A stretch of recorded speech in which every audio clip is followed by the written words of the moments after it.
colônia, o Brasil viveu os ciclos do pau-brasil, do açúcar e do ouro. No Império, começou o ciclo do café, também voltado à exportação e produzido por escravos. Um ano depois da abolição, chegou a República. O ciclo do café acabou em 1929, quando o mundo quebrou. O Brasil se recuperou e viveu décadas de crescimento. O sonho foi interrompido pelas duas crises do petróleo, a crise da dívida externa e a hiperinflação. A estabilidade trazida pelo Plano Real e as reformas institucionais eram colocadas em risco em 2002. Tem um imenso terremoto causado por medo do próprio Lula. O PT era contra a abertura, o PT era contra a privatização, o PT era contra quase tudo. Inclusive, seu partido totalmente contra o Plano Real, fizeram um escândalo, aquele negócio todo. Ele falava na submissão do país aos interesses do FMI e dos bancos. Ou não pagar a dívida. Então, ele lançava uma grande dúvida de descontinuidade. Surgiu aquela onda de pessimismo. E o país teve que recorrer ao FMI. A crise econômica que se formava dificultaria muito qualquer governo. Claramente o eleitorado queria o Lula, a demanda das mudanças sociais, mas ele não queria perder a moeda estabilizada. Então, de novo, os líderes conseguiram entender o pedido duplo. Porque a sociedade quer isso. A defesa da estabilidade, a defesa da responsabilidade fiscal. O presidente Lula, quando assumiu, ele encontrou um pomar que estava começando a frutificar. E a ideia do programa do PT era arrancar as árvores. E o presidente Lula teria dito simplesmente o seguinte: escuta, se já estão frutificando, por que não vamos colher? Ele teve a lucidez política de perceber isso, mudou, fingiu que não mudou, mas mudou. Então, o movimento da campanha do Lula de fazer a Carta aos Brasileiros, pela qual ele beijou a cruz e disse: vou seguir a cartilha das economias de mercado civilizadas. Então, o candidato Lula se comprometeu com uma série de princípios básicos saudáveis do ponto de vista econômico. Reorganizar a economia brasileira, respeitar contratos. Corretamente, professor, olha, ninguém aqui vai chutar o balde. Muitas pessoas não acreditaram, não levaram isto muito a sério. Lula começou convidando um banqueiro de um banco internacional para ser o presidente do Banco Central. Resolveu, com isso, também dar uma mensagem de seriedade, de austeridade ao país. Prometo manter, defender e cumprir a Constituição, observar as leis, promover o bem geral do povo brasileiro. E com essas promessas, Lula se tornou presidente do Brasil. A surpresa começou com a escolha da equipe econômica. Foi uma das melhores surpresas da democracia brasileira o modo como foi feita no Brasil a transição do segundo FHC para o primeiro Lula. O ministro da Fazenda, um médico, Antônio Palocci, levou para sua equipe um conjunto de economistas de altíssima qualificação, mas que tinham visões de mundo distintas das dos economistas do PT. Pessoas comprometidas com práticas mais gerais e mais adequadas para a gestão da economia do país. Eleito o governo o Lula, eles ainda tiveram que fazer um ajuste. Controlar a inflação, desemprego que já estava alto, déficit de conta corrente. Foi um ajuste da economia brasileira para, se isso nenhum, botar defeito. Seguindo os melhores princípios da ciência econômica naquele momento, segundo a experiência de diversos países. Lula manteve o acordo com o FMI, que ele se comprometeu ainda na campanha a cumprir.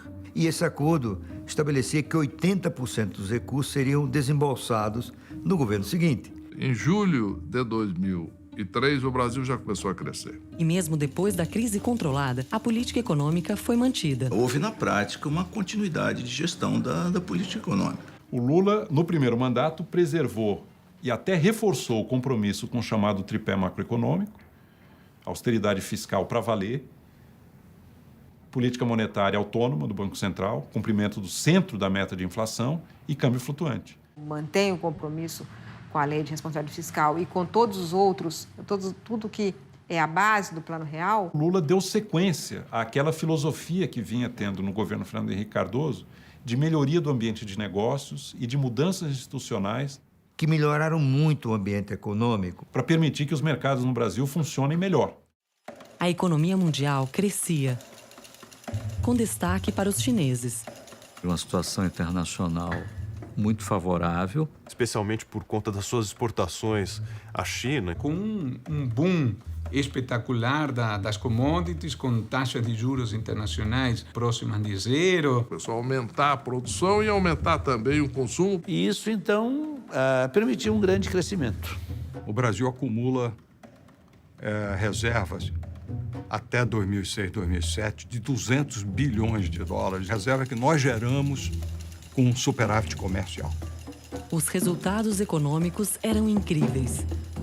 E é um governo que tem um grande sucesso. As famílias, as empresas, na medida em que todos acham que a economia vai estar bem o ano que vem, daqui a 2 anos, 3 anos, 4 anos, 5 anos, as pessoas investem, fazem planos, passaram a consumir, a investir, a produzir. O governo Lula, ele cresceu em média 4,5%. Caiu a taxa de juros. O crédito aumentou, índices de financiamento ficaram mais abundantes. O sistema financeiro brasileiro dobra de tamanho de 2003 a 2008. Vai de 25% para 50% do PIB de crédito e é principalmente crédito ao consumo. A arrecadação começou a crescer, o que permitiu aí sim a expansão dos programas sociais, de inclusão, de distribuição de renda, etc, etc, etc, como, por exemplo, o Bolsa Família. O Bolsa Família tinha nascido no governo Fernando Henrique. Isso tudo teve continuidade do governo Lula e expansão. E esses programas ganharam escala ao longo do tempo. O Bolsa Família atinge quase 50 milhões de pessoas, mais ou menos 1/4 da população brasileira, mas com um orçamento pequeno, 0,53% do PIB. O aumento do salário mínimo também continuou.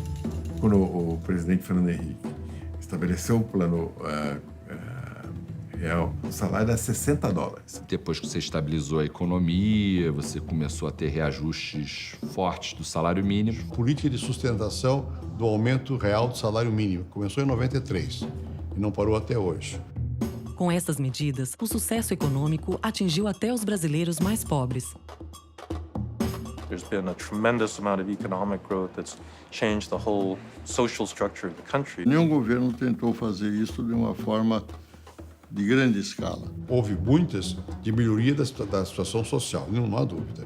E aceleraram muito a partir do real, mas grandemente a partir do governo Lula. Assim como no governo Fernando Henrique, a obsessão era a estabilidade da economia, porque o Brasil tinha saído de anos de alta inflação. No governo Lula, nós tivemos uma inclusão social e a obsessão era inclusão.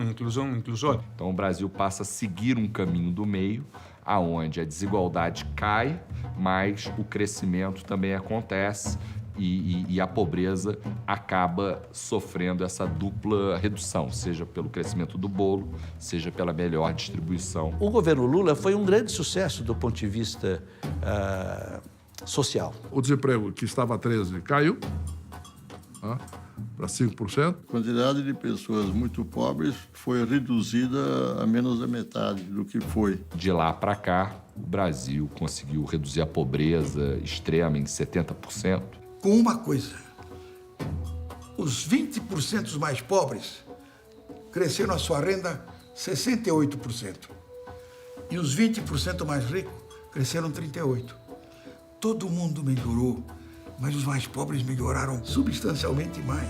E assim surgiu a famosa classe C. As políticas de inclusão de renda também aumentaram o tamanho do nosso mercado interno e o poder de compra de grupos sociais que estavam totalmente excluídos. Cerca de 42 milhões de pessoas entraram para essa nova classe média. O Brasil se tornou a 6ª maior economia do mundo.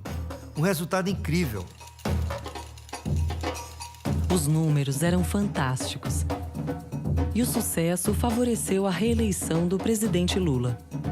Em 2008, o Brasil vinha numa tendência de crescimento bastante acentuada, né? Chegando a 2008, o que aconteceu? O abalo sísmico da crise de 2007 e 2009. O governo deu uma série de incentivos para o crédito imobiliário nos Estados Unidos. Bancos tomaram muito risco de crédito Foi um excesso de endividamento, não é?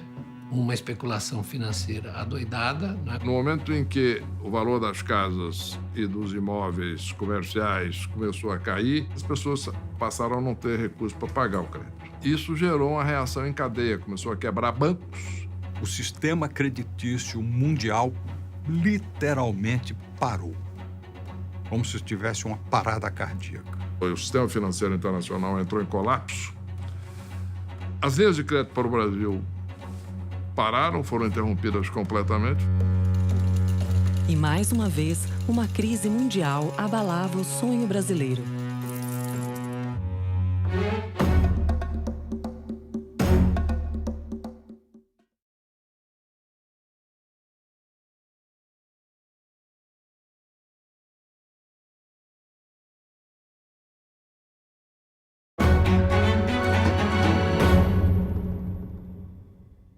Quando grandes bancos americanos quebraram, o Banco Central brasileiro reagiu imediatamente. Poderia ter posto abaixo o sistema.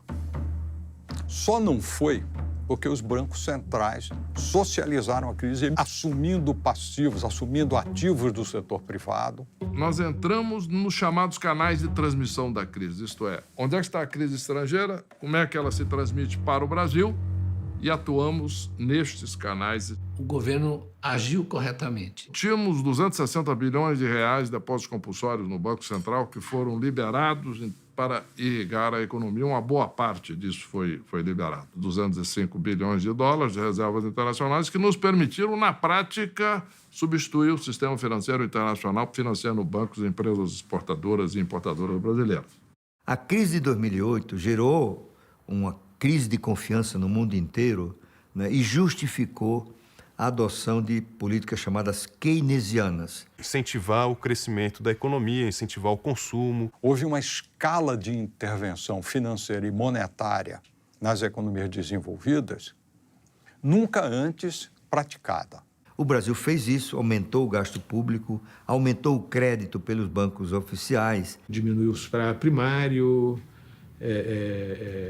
diminuiu os juros. O governo ofereceu os incentivos fiscais para a compra de duráveis. Mais incentivos ao endividamento familiar, ao consumo, via redução de imposto também, do IPI, essas coisas. Tem uma frase famosa do Lula, que ele vai, né, à imprensa para dizer, olha, vamos às lojas, vamos consumir. E esse ciclo de crédito ganhou muita aceleração a partir de 2009. Isso fez com que a demanda aumentasse e a economia voltasse a crescer. A economia já recuperou-se de uma forma muito forte, né? Ela já cresceu 7,5% em 2010. No passado, quando os Estados Unidos tinham uma gripe, o Brasil pegava uma pneumonia e, às vezes, uma tuberculose. Eles pegaram quase uma pneumonia e nós tivemos, naquela época, uma gripe. Não foi uma gripe fraca, mas foi curta. Uma recessão de 5 meses, que foi a mais curta do mundo, e depois voltou a crescer. Os efeitos da crise foram controlados, mas o intervencionismo não diminuiu. A equipe econômica do segundo mandato defendia preceitos muito diferentes da anterior. O Brasil me impressionou muito. De 1990 até 2005, 2006, o Brasil fez uma mudança espetacular.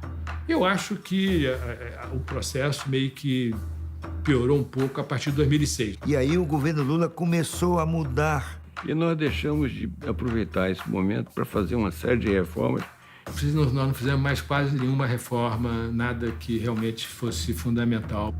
Com a ascensão da Dilma, você tem uma alteração significativa de política. Manteiga na política no Ministério e uma política muito mais centralizadora. Passa a haver uma visão muito maior de um intervencionismo em setores da economia. O ministro da Fazenda, Guido Mantega, né, é dessa escola intervencionista. E aí começou a haver um abandono gradual dos mecanismos de estabilização, particularmente o tripé macroeconômico. O tripé desmontado, necessário para manter o gasto público sob controle. O governo começou a aumentar os gastos, o superávit primário começou a diminuir.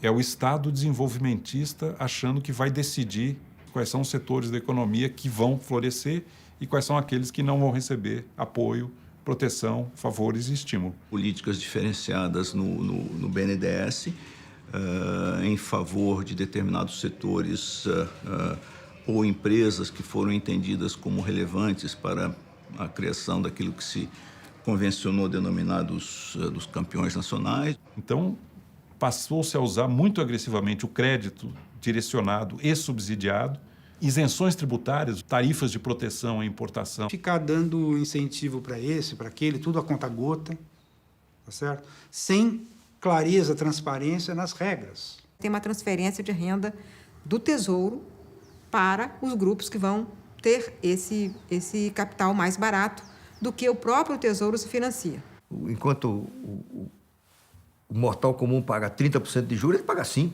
6%. Né? O governo passou a suprir o BNDES de recursos crescentes. Isso foi algo como 9% do PIB de dinheiro, uma baba de dinheiro que se deu para o BNDES, da ordem de 400 a 500 bilhões.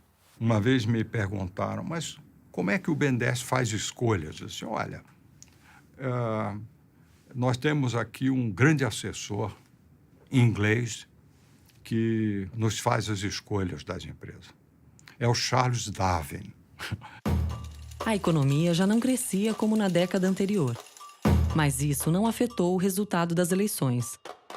Em 2010, os brasileiros elegeram Dilma Rousseff presidente.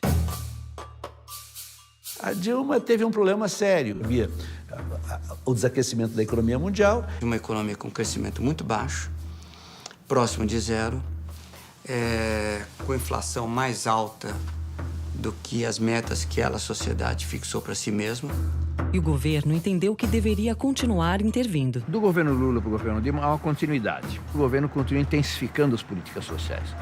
Portanto, um objetivo são as políticas sociais. Um grande sucesso na política de aumento da classe média. O Programa Brasil Sem Miséria, que abriu as portas da universidade à população brasileira.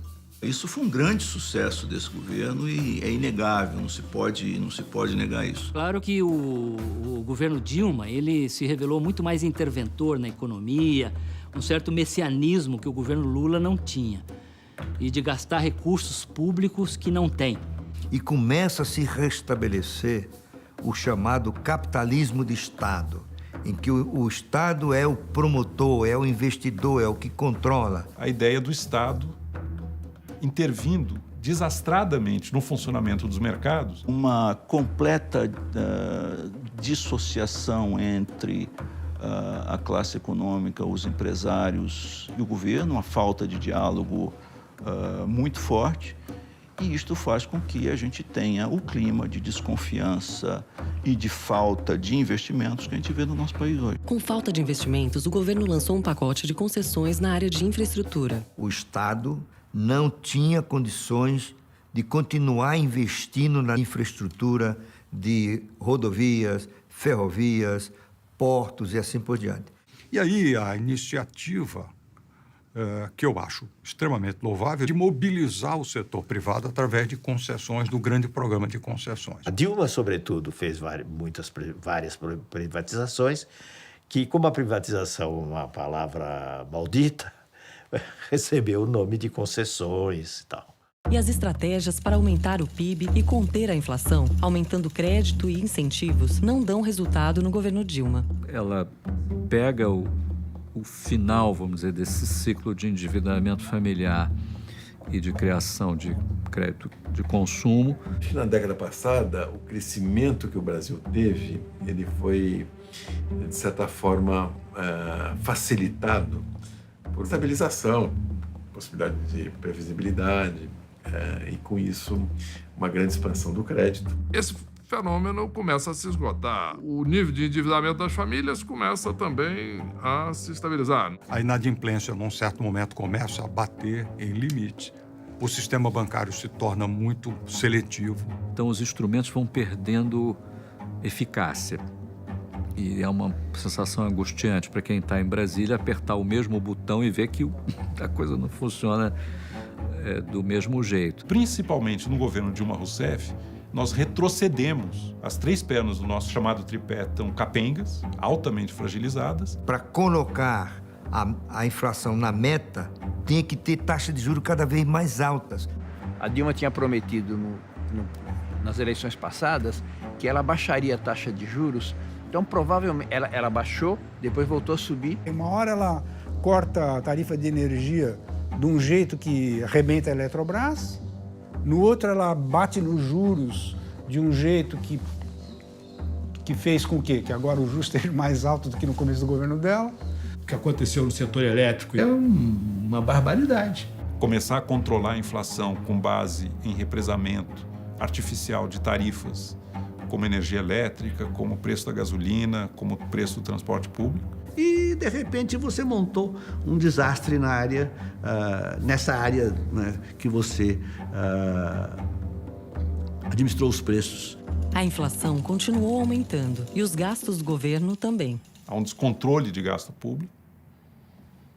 E isso é maquiado com a chamada contabilidade criativa. Que foi introduzida nesse governo apenas para permitir a expansão do gasto público. Para fazer crer que cumpria metas fiscais. Mas isso, obviamente, é meramente contábil, porque o reflexo da economia, esse existe e está aí. É tão complicado que, se eu for contar aqui, detalhe por detalhe da contabilidade criativa, ninguém vai querer ver esse programa. É justamente um exemplo de não transparência. São muitos artifícios contábeis. O que seria dívida, o que seria gasto, não aparece como gasto. Como, por exemplo, dizer que investimentos do PAC não geram, não são déficit público, não geram déficit primário.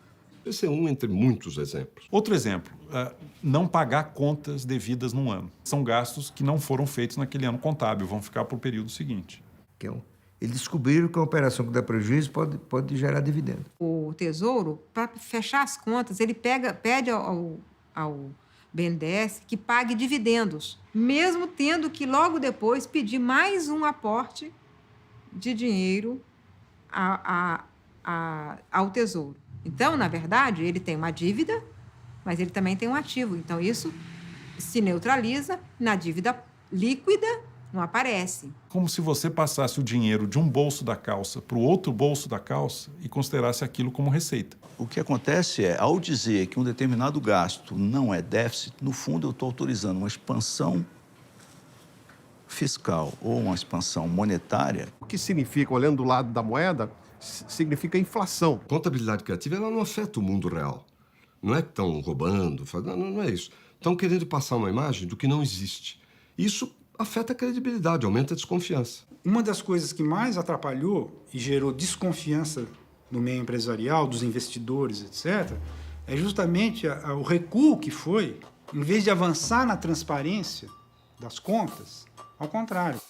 A falta de confiança no governo foi aumentando, até que em julho de 2013, milhões de brasileiros foram às ruas.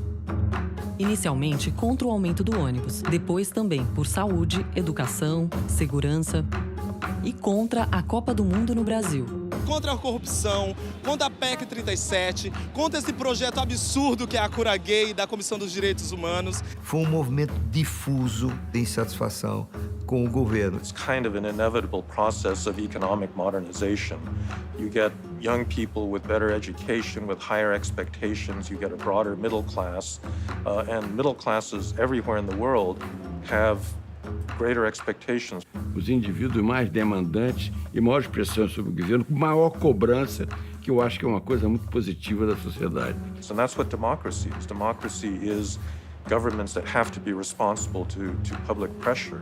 Apesar das manifestações, no final de 2014, num pleito disputadíssimo, Dilma foi reeleita. Ela assumiu com desafios muito maiores do que da primeira vez. São os efeitos negativos da intervenção. O preço dos erros, né? Recessão, aumento do desemprego, queda de renda, incertezas, redução do investimento, queda do potencial de crescimento do país. E mais uma vez, depois de um período de enorme crescimento, o país enfrentava uma crise econômica.